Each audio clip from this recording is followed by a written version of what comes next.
Citizenship of the European Union is a developing concept, and we haven't reached the end of the development. One of the things which the European Union has been trying to do is to bring its reality nearer to the citizens, and this is one of the ideas with citizenship. Of course, one of the primary rights that a European citizen has is to vote in the European Parliament, and this year we elected a new European Parliament, and that demonstrates that the European Union is much more than a union of states. In the original treaties, the founding treaties,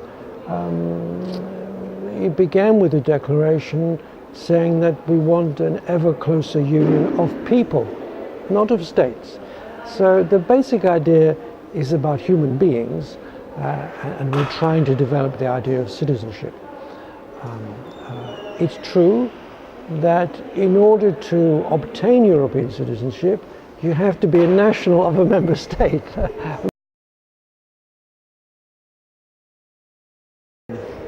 In Europe in the last 50 years, and particularly in the last 20 years, there have been many changes of national frontiers.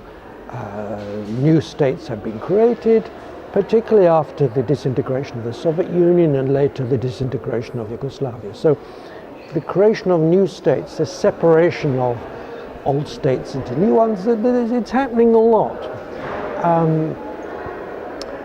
Many of these states, after becoming independent, have embarked on the path of joining the European Union and have joined.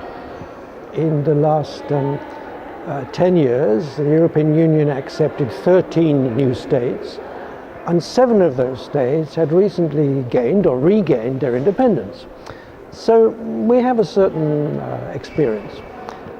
On the other hand, in the treaties of the European Union, the situation of independence, it's not mentioned.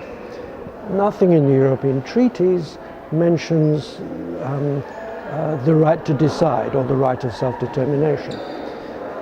The treaties describe how you can join, they describe how you can leave, but they don't describe how one member state can divide into 2 member states. That's why the question posed by Scotland, by Catalonia, is a new question for the European Union without a precedent. What experience has shown with the European Union is, although it has no explicit policy on independence, its policy is to respect the constitutions of the member states.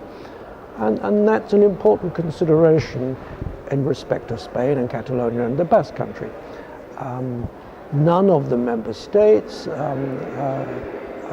object to Madrid's interpretation of the Spanish Constitution.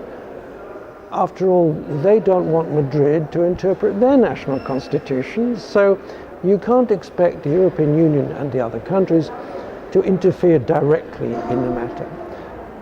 But experience has shown that although European countries are initially hesitant about independence, about the creation of new states, when the independence is imminent or when it's an established fact, then the European Union composes with the reality and does its best to solve the problems.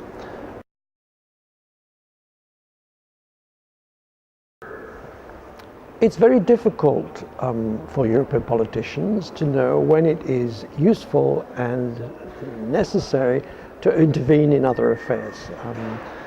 Each European country has enough domestic problems without being involved in the others. But my sense is that in the last months there's a growing concern in different capitals of the European Union. First, the other Europeans have observed the Scottish experience.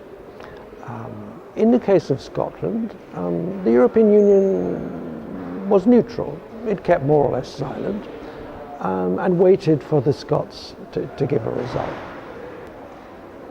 I think that here in Spain and in Madrid, you need to reflect on the lessons from Scotland.